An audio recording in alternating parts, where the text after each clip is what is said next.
this is the most controversial tip I'm going to put out there.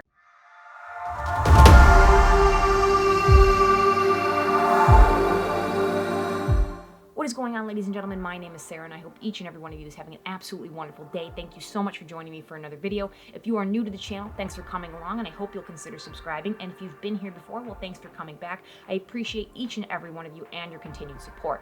So today's video is for the Zwift race fans among you, those of you who like to turn yourself inside out, either occasionally or maybe not so occasionally, testing your mettle against fellow Zwifters out there in the races that are on pretty much every minute of every day here on the platform. Now, I'm going to give you 5 tips in this video as to how you can potentially win your next Zwift race. This isn't going to be focused around fitness. I'm going to assume that if you're looking this far, you know you have the fitness to hang and you're just trying to bring it over the finish line. So you can go to some of my other videos where I talk about fitness building. Some of the Zwift Academy videos will be very helpful for that, but I'm going to be focusing on the nuances and the elements of the platform that you need to capitalize on so that you can make the most out of the fitness that you have and either place in this race or at least get the best PR that you possibly can out of a race on Zwift.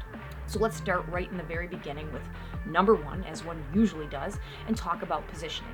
Now, positioning seems pretty obvious, right? But this isn't a trite response. Positioning is important in every race, of course, but it's even more critical in Zwift, and you are at more of a disadvantage on Zwift because you can't see people's body language, you can't hear the shifting, you can't hear team chatter.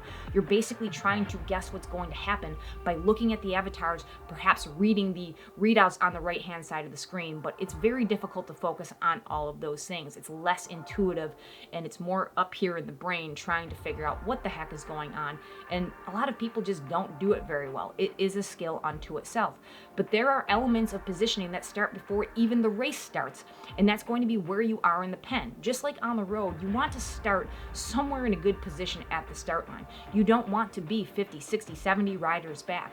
On Zwift, it's going to be even harder to get back with the group than it is in a road race.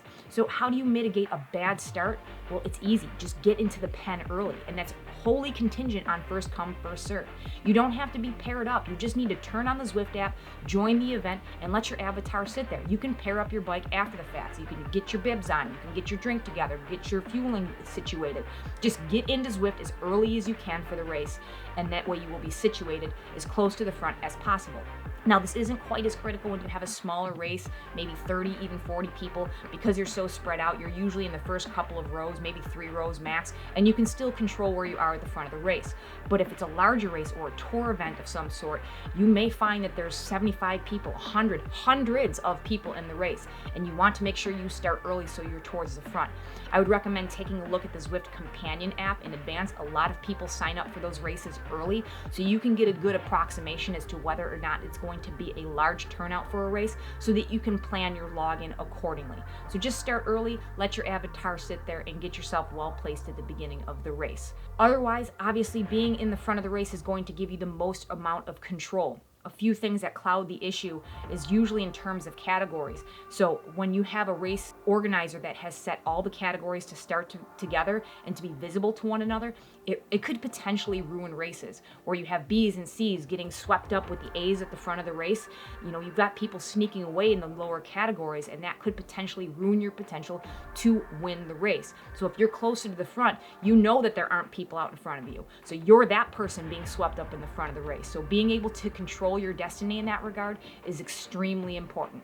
Be towards the front the best that you can. Now, there are some races that have a little bit less intensity behind this idea, where you have the staggered start between the categories, or even categories that are visible to the others. That makes it a little bit better and a little bit more fair of a race, but just plan to be at the front so that you can control and you can see any moves that are trying to sneak off the front. Tip number 2 is a bit of a spin-off of that, and that is to be prepared to start very hard. Almost every single Zwift race, without fail, starts in a gut-busting sprint. I don't know why that is, but everybody's just ready and raring to go right at the beginning of the race. It usually lasts anywhere from 5 minutes all the way up to 20 minutes, depending on the category and the length of the race and how many people are in the race. But be prepared to just go all out as soon as the gun goes off. In fact, you're going to want to rev up that power about 5 seconds before, so as soon as the avatars are released, you're already going. Be prepared for that. Use that time to warm up. Don't think you're going to jump on the bike 2 minutes before the race starts and you're going to do well. Most people will not perform on cold legs with no blood flow like that. You're just basically going to burn all of your matches and you're going to peter out and you're going to lose your race before you even get into it if you're not well prepared for a hard start. Occasionally, things will start a little bit easier, but every single race I've ever seen has been just gut-busting sprint right from the get-go. So be prepared for that, be warmed up, and you know it's coming.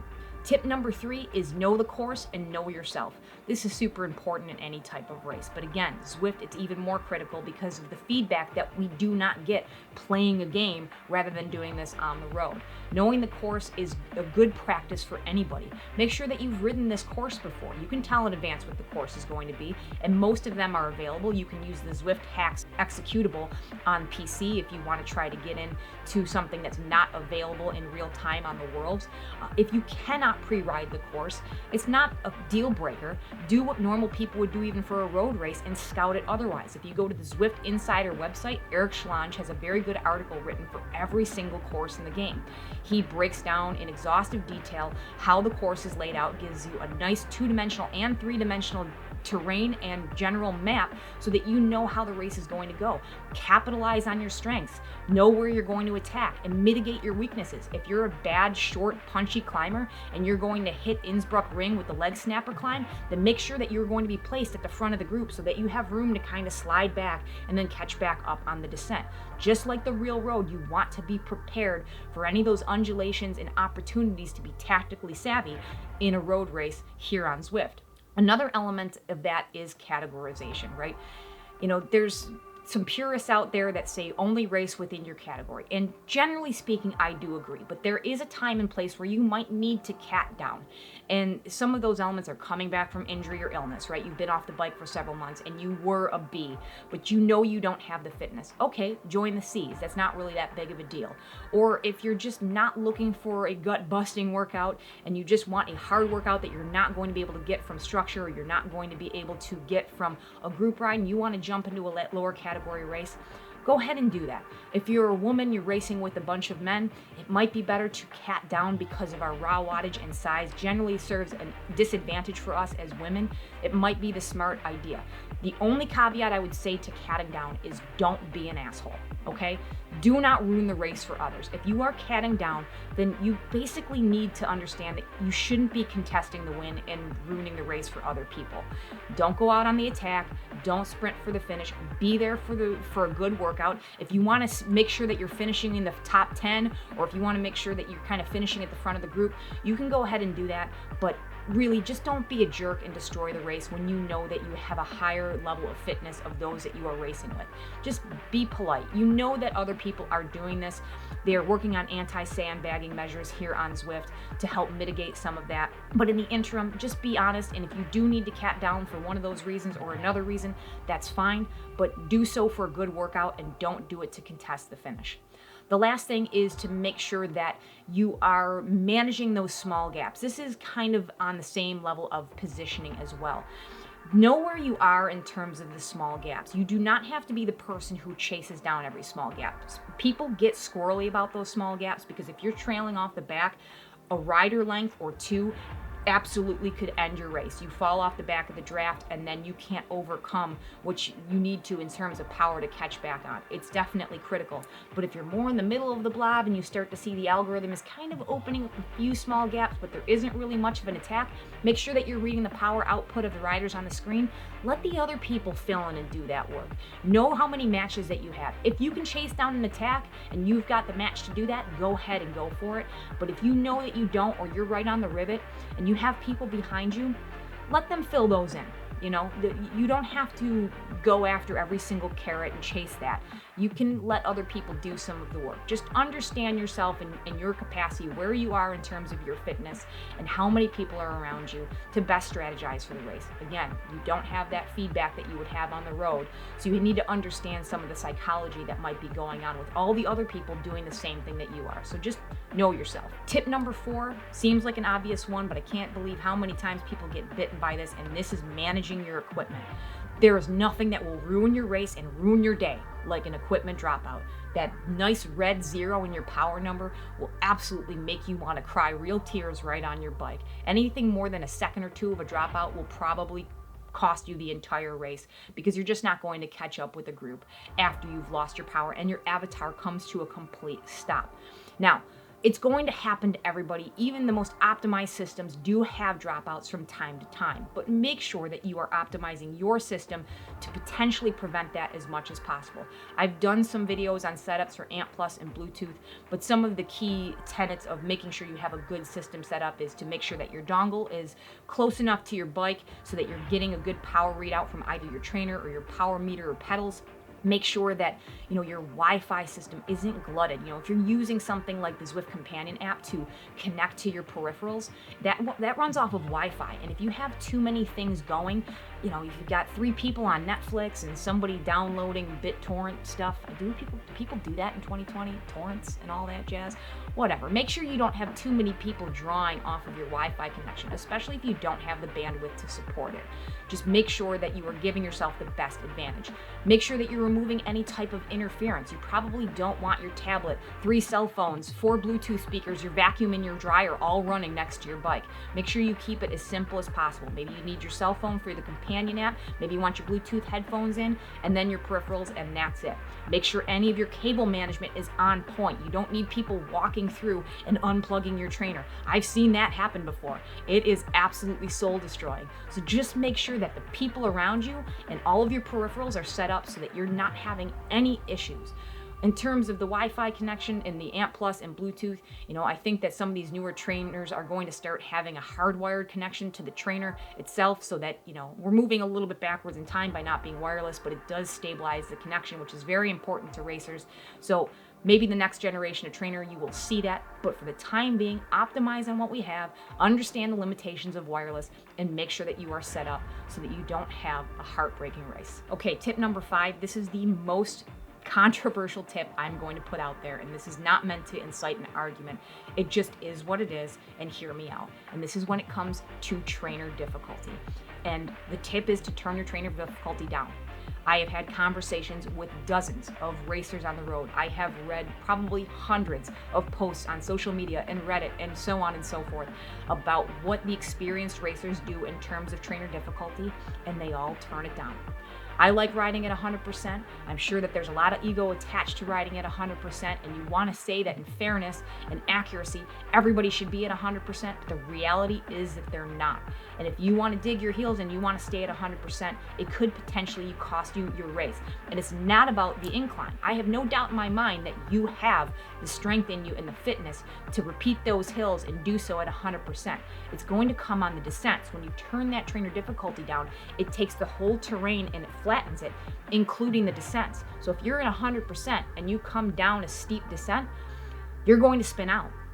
The people who have it turned down are going to have gearing, and if they have more raw watts than you, if they are heavier than you are, and they're able to spin their gear and put some tension under their pedals, and you can't, you could be lost in a break on a descent because there's no tension underneath your bike, and you're not going to be able to turn that trainer difficulty down in the middle of the race effectively. So just turn it down. What most people seem to be using is somewhere between 25 and 50%. The smaller of a rider and the less raw watts you have, you probably want to be on the lower end of that spectrum and bring it down to about 25%. This might not be as critical during a completely flat race or a criterium, but when you get something a little bit more lumpy like Innsbruck or Yorkshire, you're going to notice that you're going to need to be able to manage those descents by turning it down. And the lighter you are, the more of a disadvantage you're going to have, and the more tension you're going to need under those pedals so that you can at least apply that power to have a shot at keeping up. You're just going to have to work harder to overcome that. You may as well have the gearing to do so. I would not turn trainer difficulty off. It is very difficult to ride these races and read the course and adjust your gearing and shift accordingly with that little bit of a delay, with no tension under the pedals. Those people who use dumb trainers to race, it takes a lot of skill and concentration to do that. You want some kind of response from your trainer to the undulations. That's why 25 to 50% is usually pretty good. If you're very strong and you've got a lot of muscle, if you're a larger rider, you can probably push it up closer to 75%. But this isn't, it just is what it is until Zwift makes everybody use the same trainer difficulty. Everybody seems to be turning it down. You may as well set yourself up on a level playing field for those descents specifically to make sure that you're able to get some gearing in, because a lot of people capitalize on that and they attack on those descents. And if you have no gearing, you're dead in the water. So just a word to the wise, just let go of the ego and turn the trainer difficulty down when you're doing a race. Now, I know I said I was going to give you 5 tips, but I'm going to give you a bit of a bonus tip, so I'll give you one more, and that's in terms of not losing your rider. This is a very quick one. A lot of people tend to lose their rider visually in a race, especially if the jerseys are matching, or just if their rider doesn't happen to stand out with a very unique jersey or hat. And what you can do is you can hit that camera view number 2, and it takes you a little bit away from some of that camera rubber banding that you get and brings you locked in closer to the back of your rider. So you're basically right off the bat. It doesn't take very long to adjust to that view, but that way you're always close to the rider. There's no undulation in terms of your view, so you always know which rider is yours and which one to follow. So that's pretty much all I have for you guys. That's 5 plus a bonus tip as to how you could potentially win your next Zwift race. I know this list is not exhaustive, but they are certainly critical tips that could be the difference between winning a race and falling off the back. If you guys have any questions, comments, or concerns, feel free to leave them down below. I would love to engage with you guys more down there. Subscribe if you haven't already. If you have a second, please hit that thumbs up button. It really does help the channel and the video quite a bit, and it does help other viewers like you find this type of information if it might be of use to them. But thank you guys for making it all the way to the end of the video, and as always, I will catch you in the next one. See ya.